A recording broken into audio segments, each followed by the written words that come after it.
ओम नमः चंडिकाय. आज ही कृष्ण पक्षाची दशमी. आपण या दिवशी भगवतीच्या नामस्मरणाचा महिमा आज आपण श्रवण करणार आहोत. तृतीय स्कंधाच्या 10व्या, 11व्या आणि 12व्या अध्यायाच्या आधाराने किंवा त्या कथेच्या अनुलक्षून आपण तो कथाभाग बघणार आहोत.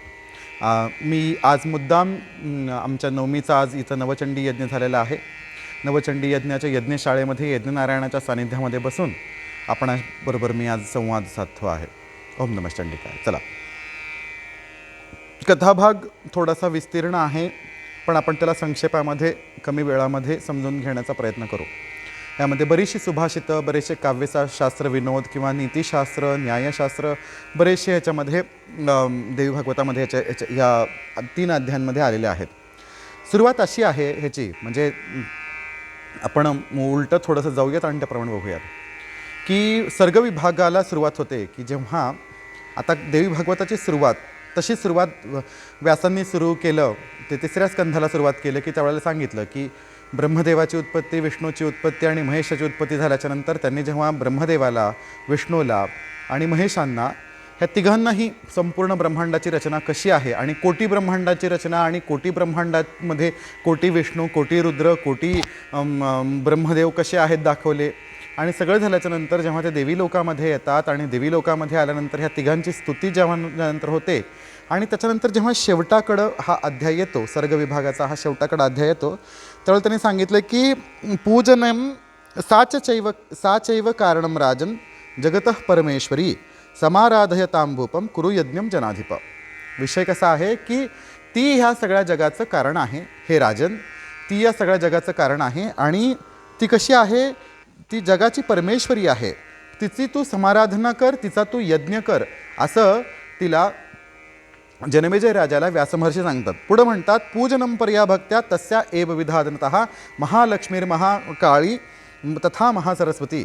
महाकाललक्ष्मी, महाकाळी आणि महासरस्वतीचं तू पूजन कर. ईश्वरी सर्वभूतानां सर्वकारणकारणां सर्वकामार्थदा शांता सुखसेव्या दयान्विता.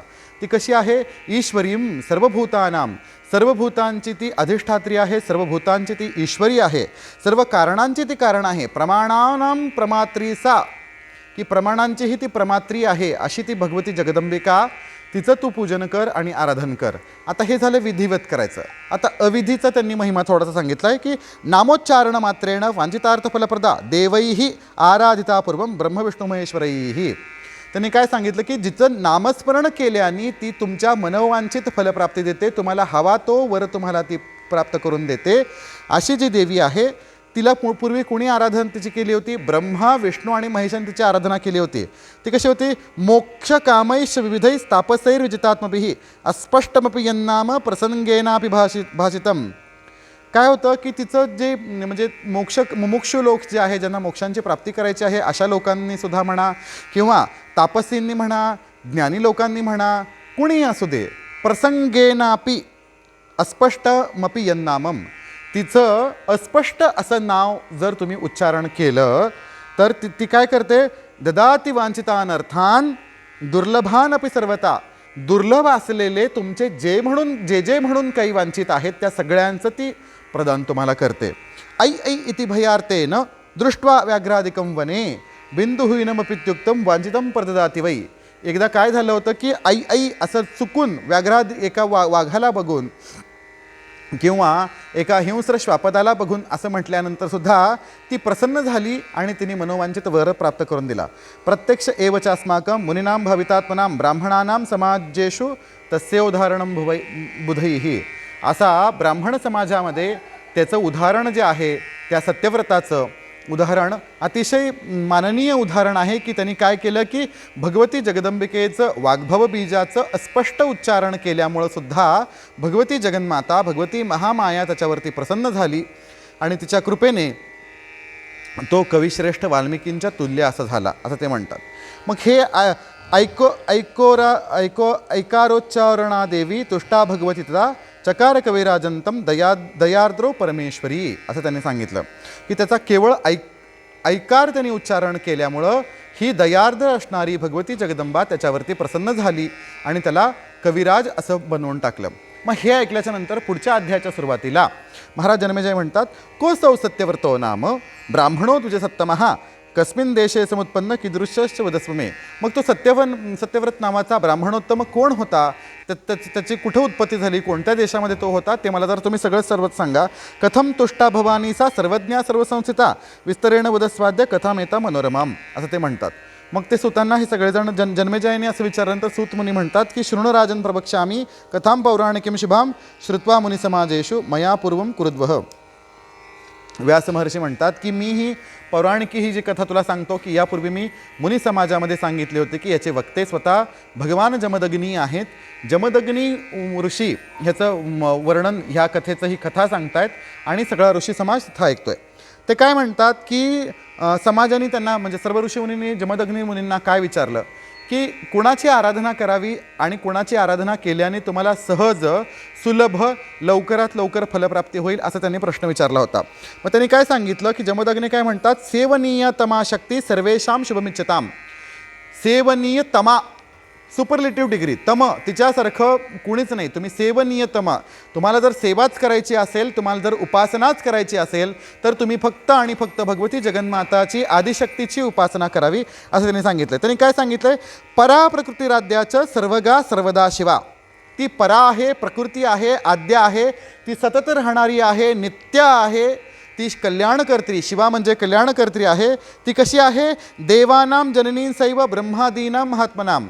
बरोबर आहे की नाही, ब्रह्मादी देवतांची ती कोण आहे, जननी आहे. ब्रह्मादी म्हणजे ब्रह्माबरोबर येणारे तीनही देवांची ती जननी आहे.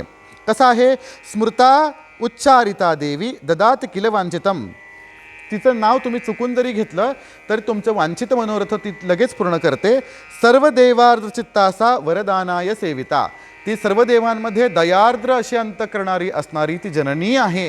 ती सर्व देवांकडून सेविली जाणारी सर्व सेवनीय तमा अशी भगवती जगन्माता आहे. इतिहासं प्रवक्ष्यामि शृण्वन्तुं मुनय शुभाः, असं ते मी तुम्हाला सांगतो. अक्षोच्चारणात देव यथा प्राप्तुं द्विजेन वै कौसलेषु कश्चित् देवदत्तेति विश्रुतः.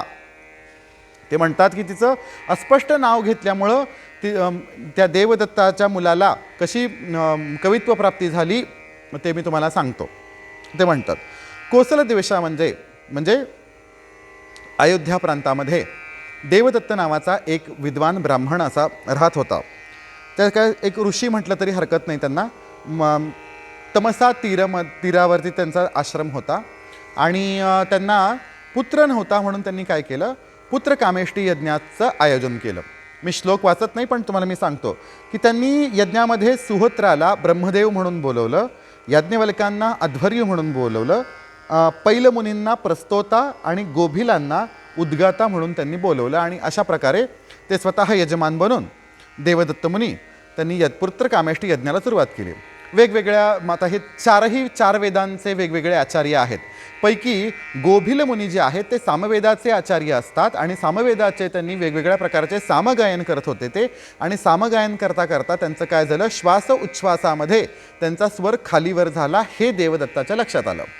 देवदत्ताच्या लक्षात आल्यानंतर देवदत्त मुनींनी सर्व ब्राह्मण समाजासमोर त्यांना म्हटलं की तू मूर्ख आहेस का, असा स्वर म्हणतात का कुठं, काय त्यांनी म्हटलं असेल त्यांच्या श्वास. आता बऱ्याच वेळेला होतं की आपण रुद्र आवर्तनासाठी म्हणा की पण जास्ती ब्राह्मण बोलवतो. कशासाठी बोलवतो की बऱ्याच वेळेला की श्वास कमी पडतो, आपण जर गप्प बसलो तरी दुसऱ्यांनी आपला उच्चारण चालू ठेवावं म्हणून त्यांना बोलवतो. मग गोभिलांना राग येतो की माझ्याकडून एकतर सामवेदाचा मी एकटाच आचार्य आहे आणि हे सगळं असं असताना सुद्धा माझ्याकडून होतं ह्याच्यामध्ये प्रवाहामध्ये एखाद्या वेळेला श्वास कमी पडू शकतो. आता हे जर त्या काळच्या ह्याचं उदाहरण जर असेल तर आजकालच्या गुरुजींची तुम्ही विचारूच नका, आपल्याला त्याविषयी बोलायचं नाही. म्हणून गोभिल मुनी क्रोधित होतात आणि इथं खूप मोठी लिस्ट दिलेली आहे त्यांनी. तर त्या लिस्टचा मी एक तुम्हाला असं जिस्ट म्हणून तुम्हाला मी सांगतो की त्यांनी असा शाप दिला की तुला पुत्र मात्र होईल पण तुझा पुत्र कसा असेल, मूर्ख पुत्र जन्माला येईल. मग पुत्र मूर्ख जर जन्माला आला आणि ब्राह्मण म्हणून जर मूर्ख म्हणून जर जन्माला आला तर तो कसा कसा अपात्र आहे, दानासाठी अपात्र आहे, अन्नदानासाठी अपात्र आहे, त्याला ब्राह्मण समाजामध्ये बसवायला नाही पाहिजे, असं त्याच्यामध्ये बरंच काही काही सांगितलं आहे. की मूर्ख या शब्दाचा अर्थ तुम्ही समजून घ्या. मला काय म्हणायचं की पशुवत क्षुद्रवच्चैव न योग्य सर्व कर्मसु किंग करो मी हे मूर्खेण पुत्र द्विजसत्तम. कसं होतं की मूर्ख या शब्दाचा अर्थ आहे तुम्ही त्याला काही समजावून सांगा,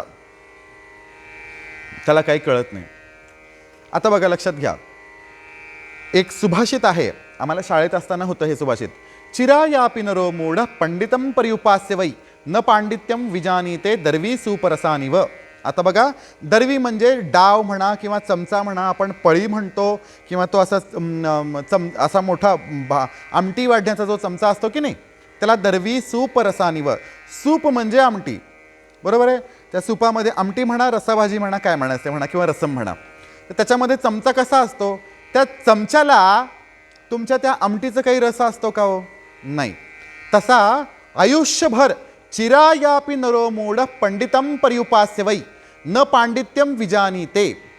काय होतं की मूर्ख माणसानी आयुष्यभर जरी पंडितांची सेवा केली, पंडितांमध्ये राहिला, तरी एवढं सुद्धा ज्ञान त्याच्या डोक्यामध्ये जात नाही. हे मूर्खाचं उदाहरण दिलेलं आहे. न पांडित्यम विजानीते दर्वी सुपरसानिव. ते म्हणतात पशुवत क्षुद्रवच्चैव न. तो ब्राह्मणांचा मुलगा असेल तर तो सर्व कर्मा आणि मूर्ख असेल, म्हणजे त्याला तुम्ही काही जरी शिकवलं तरी त्याच्या डोक्यात जर जात नसेल तर त्याला मूर्ख असं म्हटलंय. किंवा एक अष्टावधानपणा म्हणा, की एक अवधान म्हणायचा एक प्रकार असतो, की एखादं प्रवचन चाललेलं आहे, एखादी घटना घडते आहे, एखादं कर्म घडतं आहे, बघून सुद्धा काही लोकांच्या बरोबर लक्षात येतं की हे असं करायचं असतं बरं का, हे असं नसतं. त्याचं प्रमाण शोधायचा प्रयत्न करतात, त्याच्यावरती चिंतन करायचा प्रयत्न करतात, त्याच्यावरती निदध्यासन करायचा प्रयत्न करतात. हे सामान्य किंवा विद्यार्थ्याचं किंवा वेद शिकू इच्छिणाऱ्या व्यक्तीचं हे सामान्य लक्षण आहे असं म्हटलेलं आहे. ह्याला मूर्ख म्हणत नाही. मूर्ख काय म्हणायचं, शिकवतोय, नरडं फोडून सांगतोय, हा स्वर असा आहे, हे स्वर तसं नाही, तरीसुद्धा जर लक्षात येत नसेल, हे माझ्या विद्यार्थ्यांसाठी पण आहे बरं, समजावून सांगितलं तरीसुद्धा जर मंत्रोच्चारण करता येत नसेल तर त्याला मूर्खच म्हटलेलं आहे. येत कसं नाही, जसं गुरुजी म्हणतायत तसं तुम्हाला म्हणायला पाहिजे. मी एक उदाहरण देतो. मी आता साधं उदाहरण सांगतो. मला काही ऋग्वेदातला 127वा 10व्या मंडळातलं सूक्त आहे. अहम रुद्रे एभिर्वसो भेश्चराम्यहमा आदित्यै. आता ह्याच्यामध्ये बरेचसे काही बारकावे, उदात्त अनुदात्त स्वर कशा प्रकारे आहेत ह्याच्या सगळ्या गोष्टी आहेत. हे सगळं बाजूला राहू द्या, नियम सगळे धाब्यावरती ठेवा. गुरुजी जसे म्हणतायत की नाही तसं तुम्हाला म्हणायला काय हरकत आहे. हे ज्याला न येत नाही त्याला मूर्ख असं म्हटलंय. मग अशा मूर्ख मुलाचा, अशा मूर्ख पुत्राचा मला काय उपयोग असं ते म्हणतात. प्राज्ञा शूद्रसमोज्ञेयो न योज्य सर्व कर्मसु कर्षकसु जो कार्यो ब्राह्मणो वेदवर्जितः.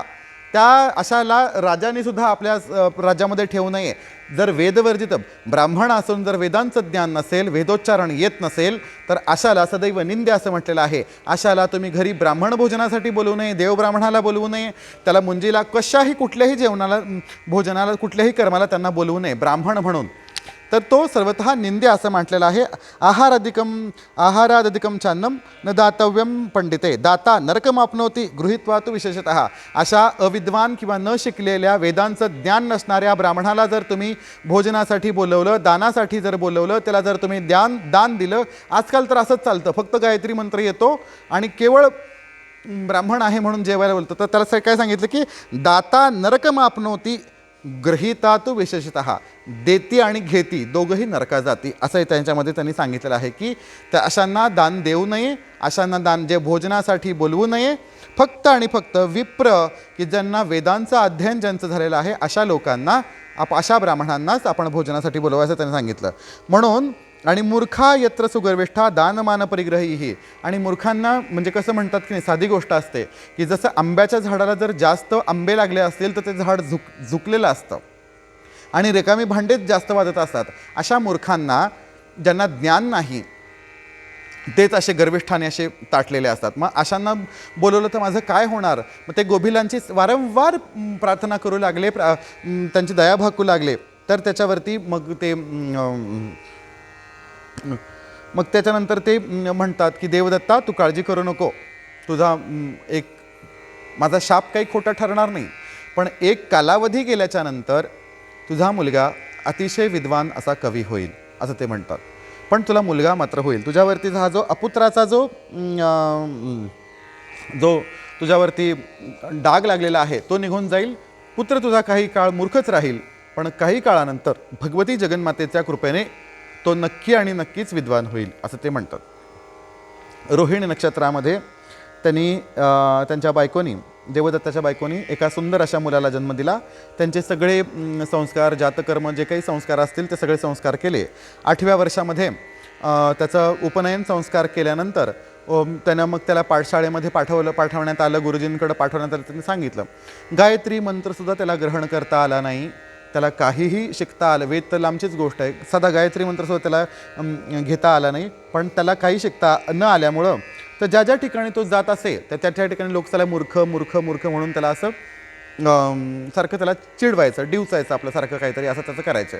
पण त्याची एक गोष्ट अशी होती, तो स्नान करताना मंत्र म्हणत नसे, संध्या तर यायचा विषयच नाही, बाकीचे काही गोष्टी असतील तर ते सांगायचं, तेही काही विषय नसायचा. पण त्याचं एक वैशिष्ट्य होतं, तो काही जरी झालं तरी तो खोटं नाही बोलायचा. तो खोटं बोलत नसल्याच्या कारणानं त्या सगळ्या भागामध्ये, त्या प्रभागामध्ये, त्या प्रांतामध्ये त्याचं नाव सत्यव्रत असं नाव त्याचं प्रसिद्ध झालं. त्याचं जन्मनाव उत्तथ्य असं जन्मनाव होतं. पण त्या सत्यनिष्ठेमुळं किंवा त्याच्या त्या ह्या सत्यवादी नियमामुळं त्याचं नाव सत्यव्रत असं प्रसिद्ध झालं. मग तो काय करायचा, जास्त लोकांमध्ये जायचं नाही, कारण लोक सगळे खिल्ली उडवायचे. आणि आजकाल चालतं हो सगळं, पण त्या काळी अविद्वान ब्राह्मणांना किंवा वेदांचं ज्ञान नसणाऱ्या ब्राह्मणांना असं निंद्य स्थान असायचं, त्यांना असं पंक्तीला सुद्धा बसवत नसत लोक त्या काळची. अशी परिस्थिती होती. म्हणून मग त्याने काय केलं की आता भूतशुद्धी वगैरे काही येत नाही, मग तो आपलं काय करायचा, मनामध्ये कधी माझं मरण येईल, माझा काही उपयोगच नाही, मला कोणी काही शिकवलं तर काही नाही, असं आपलं वेड्यासारखं काहीतरी करत असायचा. मग तो असं काय करायचा की जंगलामध्ये म्हणा किंवा सरोवराच्या किनारी म्हणा किंवा एखाद्या नदीच्या किनारी म्हणा असं जाऊन बसत असे, शांत निवांत वातावरणामध्ये असं नुसतं निवांत असं बसायचं. तर एकदा काय झालं की त्याचं दैव म्हणा किंवा काय म्हणायचं ते म्हणा की एक दिवशी तो असा जंगलामध्ये बसलेला होता, शांत निवांत बसला होता. घरी काही नसे, कारण गावात गेलं की सारखं ऐकून घ्यावं लागायचं, म्हणून तो असं सदैव वनामध्येच असे. मग रानामध्ये एकदा असं तो बसलेला असताना एका व्याधानी काय केलं की एक रानडुक्कर जे असतं त्या रानडुकराला एक त्याने बाण मारला. पण बाण मारल्याच्या नंतर झालं असं की तो बाण काय त्या रानडुकराच्या पूर्ण शरीरामध्ये गेलेला नव्हता. मग त्याला यातना होत होत्या, त्या श्वापदाला यातना होत होत्या. आणि मग ते असं पळत होतं आणि हा व्याध जो आहे, हा भिल्ल जो आहे, तो त्याच्या पाठीमागं मागं पळत होता. हे पुढं. कारण कसं होतं की व्याधाला माहिती होतं आत्ता नाही तर थोड्या वेळाने का होईना हे जे श्वापद जे आहे, यातना सहन न झाल्यामुळं, असह्य झाल्यामुळं हे श्वापद एक ठिकाणी थांबणार, म्हणून ह्याचा पाठला काही सोडायचं नाही. मग ते अर्ध असं जखमी असलेलं ते श्वापद ते असं पुढं पळत होतं आणि पाठीमागं हा व्याध जात होता. झालं असं की ज्या ठिकाणी हा देवदत्ताचा मुलगा जिथं बसला होता, हा सत्यव्रत ज्या ठिकाणी बसला होता, त्या तिकडून येताना आता हे आपला असंच बसला होता, आपला डोळे बंद करून, आणि ते असं रानडुकरात आता कोणीही समोर असं एकदम भरधाव वेगाने आणि असं जखमी असं कोण असायचं असं करत जर कोण आलं, साहजिक आहे तुम्हाला भीती वाटणारच आहे की नाही. मग जर ते भीती वाटणार असेल तर मग त्यांनी केलं आई, असं त्यांनी केलं, आई आई आई आई असं केलं. मग इथं असं वर्णन आहे की त्यांनी ह्याच्यामध्ये अज्ञातपणे म्हणा त्यांनी काय केलं की भगवतीच्या ऐंकार बीजाचं त्यांनी उच्चारण केलं. त्याच्यामुळं काय झालं की भगवती जगन्माता त्याच्यावरती प्रसन्न झाली, असं याच्यामध्ये दिलेलं आहे. बीजोच्चारण तो देव्या विद्या प्रस्फुरिता अखिला वाल्मिकेश यथापूर्वम तथा ह्य सभवत कवीही, की ज्याप्रमाणे वाल्मिकी ऋषी असतील त्याप्रमाणे ह्याच्या मनामध्ये ते कीर्तन आलं. पुढचा किस्सा ऐका. पुढं अशी घटना घडली, जेव्हा तो मग ते डुक्कर ह्याला बघितलं की डुकरांनी आपला असा रस्ता मोडला आणि ते झाडीमध्ये निघून गेलं. पाठीमागून व्याध येतच होता पळत. व्याधाला माहिती होतं हा सत्यव्रत आहे, जंगलामध्ये ह्याच्याशिवाय दुसरं कोणी नाही आणि हा कधी खोटं बोलत नाही, असं तो म्हटला. मग आता म्हणला तर ह्यांना विचारू, ह्याला माहिती असेल हे कुठं गेलं आहे त्याचं. आता बसले होते की मुनी तुम्ही सांगा ते कुठं गेलं आहे, तुम्ही सांगा. आणि कुठं मी आता असं एक श्वापद इथून गेलं होतं, ते श्वापद कुठल्या बाजूनं गेलं तर त्यांनी काय विचार केला, सत्यम न सत्यम खलु यत्र हिंसा दयान्वितम चानृतम मेव सत्यम हितम नराणाम भवतीह येन तदेव सत्यम थान्य नैव, असं ते म्हणतात की सत्य ते सत्य नाही. की बघा ही त्या मूर्ख ब्राह्मणाची भाषा आहे, असं कधी कोण बोलू शकतं का? नाही. ही कवित्व शक्ती कशामुळे स्फूर्ती? भगवतीच्या कृपेने स्फूर्ती. ते काय म्हणतो की ते सत्य नाही की ज्या सत्यामुळे एखाद्या निष्पाप जीवाचा प्राण जाणार असेल किंवा जीव जाणार असेल त्या सत्याला सत्य म्हणू नये असं ते म्हणतात. मग ती दया सहित असणारं खोटं जरी असलं तरीसुद्धा ते सत्यच आहे असं तो म्हणतो. आता मग ह्याच्या मनात पंचायत आली, आता ह्याला सांगावं तर ह्याचा जीव जाईल, मी सांगितलं नाही तर माझं सत्यव्रताचं माझं सत्यवादीपणाचं माझं व्रत तुटेल, मग काय करायचं. तर त्या फक्त डोळे बंद करून असा बसतो, त्याला काहीतरी सुचतं. त्याला जे कवित्व सुचतं त्याचा एक झलक ह्याच्यामध्ये त्यांनी सांगितलेली आहे. तमुवाच द्विजोस्व्याधम समुखस्तम धनुर्धरम सत्यकामा सुधर्मात्मा श्लोकमेकम दयापरहा. एका श्लोकामध्ये त्या व्याधाला तो म्हणतो की यप पश्यती न सा ब्रूते या ब्रूते सा न पश्यती. ज्यांनी पाहिलं ते बोलत नाही, पण जे बोलतं ते बघत नाही. यप पश्यती नसा ब्रूते यप पश्यती नसा ब्रूते या ब्रूते सा न पश्यती. म्हणजे डोळे बघतात पण डोळे बोलू शकत नाही. वाणी बोलते पण वाणी बघू शकते का? नाही. अहो व्याध स्वकार्यार्थीन किम पृच्छसी पुनः पुनः. अरे तुझ्या स्वकार्यासाठी तू का विनाकारण पुन्हा पुन्हा विचारतोय. म्हणजे बघा अंतर किती आहे. डोळ्याचं आणि मुखाचं अंतर त्यांनी त्याच्यामध्ये सांगितलंय की तू मला का विचारतोय. जर डोळ्यांनी बघितलं ते ओठांनी बघितलंय का, माझ्या वाणीने बघितलेलं आहे का? नाही. मग तू मला विनाकारण का म्हणतो असं म्हणतात. मग ती म्हणते इत्युक्तेनं गतवसो पशु हा पुन्हा निराश सुकरे तस्मिन परावृतो निजालय. व्याध त्याच्या घरी गेला आणि ते सुकराची पण त्यांनी प्राण सुकराचे पण वाचले जातात. म्हणून ब्राह्मणस्तु कवीर जातो प्राचेता सेवापरहा प्रसिद्ध सर्व लोकेशु नामना सत्यव्रतो द्विजाहा. मग तो ब्राह्मण जो आहे त्या सर्व लोकांमध्ये सत्यव्रत नावाचा द्विज खूप मोठा विद्वान असा म्हणून प्रसिद्ध झाला. आणि त्याचं काय झालं की तो सर्व लोकांमध्ये प्रसिद्ध झाला. सारस्वतम ततो बीजम जजाप विधिपूर्वकम पंडितश्चाति विख्यातो द्विजोसो धरणीतले. सारस्वत बीज जे आहे हे वाग्भव बीज जे आहे ऐम बीजाचा जप करून तो ह्या धरणीतलामध्येच खूप श्रेष्ठ असा ब्राह्मणवर्य असा झाला. तर काय म्हणतो तस्माद राजन सदा सेव्या पूजनीया च भक्तितः आदिशक्ती परादेवी जगताम कारणमी सहा तस्याम यज्ञम महाराज कुरु वेदविधानतः सर्वकामप्रदम नित्यम निश्चयम कृतितम पुरा. म्हणून काय की हे राजा म्हणून सेव्या आणि पूजनीयाच्या भक्तितः कोण आहे. आदिशक्ती परादेवी जगतांग कारणमी सहा. जगाचं कारण असणारी आदिशक्ती देवी जी आहे, जगदंबा जी आहे, ती सदा सेवनीय आहे. तिची भक्ती तुम्ही करावी. तिची भक्ती केल्याच्या नंतरच तुम्हाला वेगवेगळ्या प्रकारच्या वांछित इच्छा ज्या आहेत, ज्या काही तुमच्या म्हणून इच्छा असतील त्या सर्व इच्छा तुम्हाला प्राप्त होतील असं ते म्हणतात. आणि काय होतं म्हणून तस्या यज्ञम महाराज कुरु वेदविधानतः. म्हणून हे महाराज तिचा जो यज्ञ आहे तू वेदविधानपूर्वक तू करावास अशी माझी आज्ञा तुला आहे. सर्व कामप्रदम नित्यम निश्चयम कथितम पुरा. सर्व कामप्रद असा तू निश्चय कर आणि त्याप्रमाणे तू अंबामख म्हणजे आंबेचा तू यज्ञ कर असं मला म्हणायचं. स्मृता संपूजिता भक्ता ध्याता चोच्चिरिता सुता ददाची वांछिता रंतान के कामदा तेन कीर्तते. आठवण काढल्यामुळं, पूजन केल्यामुळं, भक्तीमुळं, ध्यान केल्यामुळं, उच्चारण केल्यामुळं ती तुमचे वांछित अर्थ प्रदान करते. म्हणून तिला कामदायिनी किंवा कामदा असं म्हटलेलं आहे असं ते म्हणतात. अनुमानमिदम राजम कर्तव्याम सर्वदैवधैही. सर्व विद्वज्जनांचं, सर्व वेद जाणणाऱ्या लोकांचं हे अशा प्रकारचं अनुमान आहे. हे तू नक्की जाणून घे. आता इथं आणखीन एक शंका इथे या ठिकाणी येऊ शकते.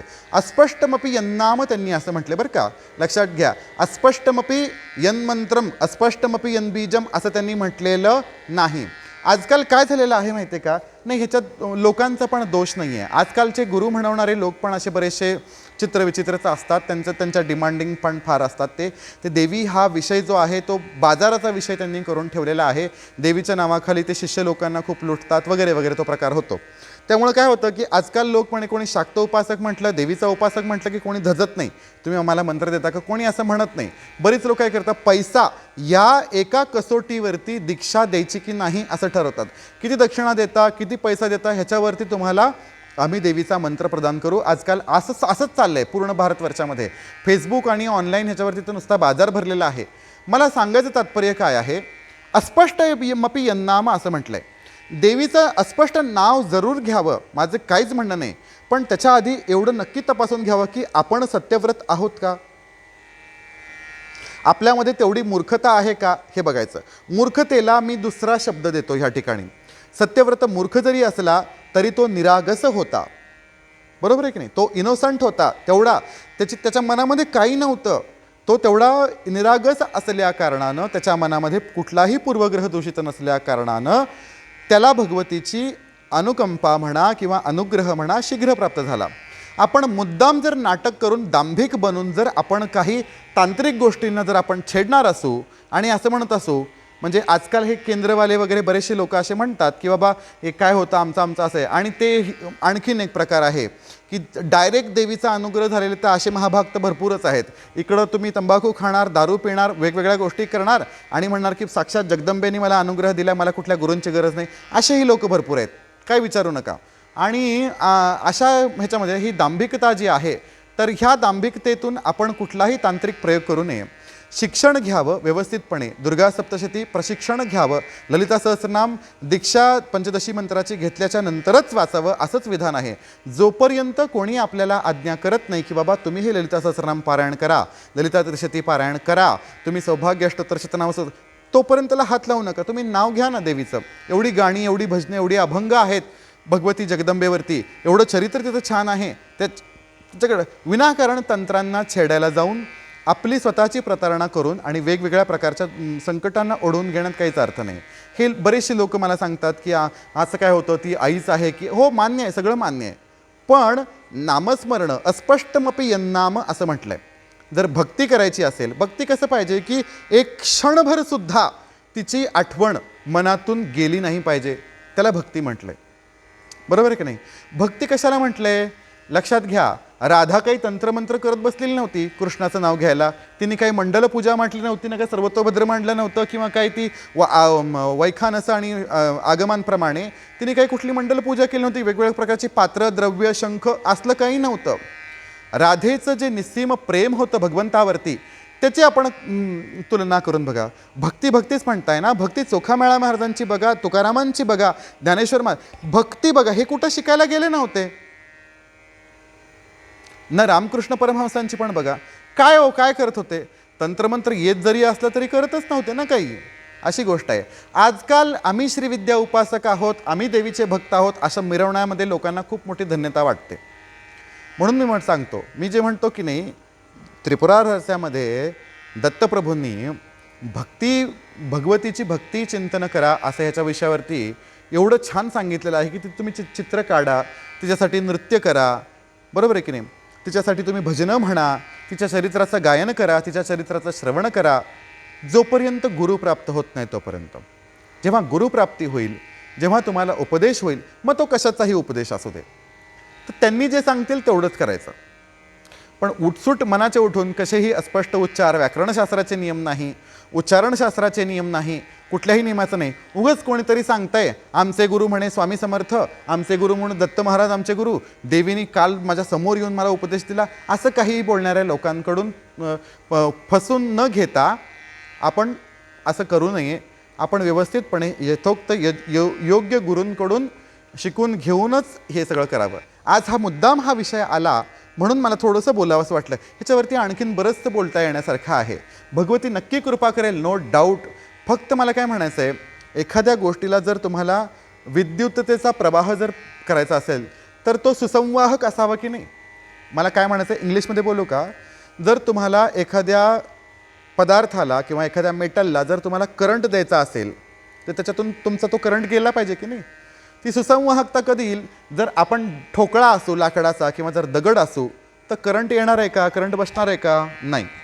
मग आधी लक्षात ठेवा, पात्रता आपल्यामध्ये निर्माण केली पाहिजे. आपल्यामध्ये ती पात्रता जर आली, आपोआप भगवतीचा अनुग्रह होतो, आपोआप आपल्याला सर्व काही प्राप्त होत जातं आणि त्याप्रमाणे आपोआप आपल्याला गुरु मिळतात आणि त्याप्रमाणे आपण ते कर्म करत राहावं. मग तिथं कशाचंही बंधन येत नाही. जेव्हा भगवतीची इच्छा असते त्यावेळेला सर्व काही आपल्याला प्राप्त मिळतं. हां, एक मात्र आहे, जर दंभ म्हणून दुसऱ्यांना दाखवायचं म्हणून जर हे श्रीविद्या करायची असेल तर तिथं मग स्वतः भगवती जरी आली तरी आपण याच्यामध्ये काही करू शकत नाही. असो, हा विषय आता आणखीन वाढतच राहील, याच्याविषयी काही बोलण्यात अर्थ नाही आहे. सांगायचं असं तात्पर्य होतं की ह्या ठिकाणी जनमेजय राजाला सारस्वत बीजाचं त्यांनी महत्त्व सांगितलं की कसं आहे, ऐंकार रूपिणीम सत्याम ऐंकाराक्षरमालिनीम ऐं बीजरूपिणीं वंदे बालादेवीं नमाम्यहम असं आहे. श्रीविद्येमध्ये ऐंकार बीजाचं महत्त्व बाला त्रिपुरसुंदरी भगवतीला दिलेलं आहे की जिच्यापासून श्रीविद्या सुरू होते. वाग्भवां वारुणीं पीतां वाचसिद्धिप्रदां शिवं वलिप्रियां वरालाद्यं वंदे बालां शुभप्रदाम असं त्याच्यामध्ये म्हटलं आहे की ही ऐं बीज जे आहे, ऐं बीज तुम्ही मग नवारण मंत्र असू द्या ना कुठलाही बी मंत्र असू द्या, त्याच्यामध्ये वाग्भव बीज जे आहे ते ब्रह्मविद्येचं प्रतीक आहे, ते भगवती वेदमाता गायत्रीचं प्रतीक आहे, त्याच्या ज्ञानाचं प्रतीक आहे.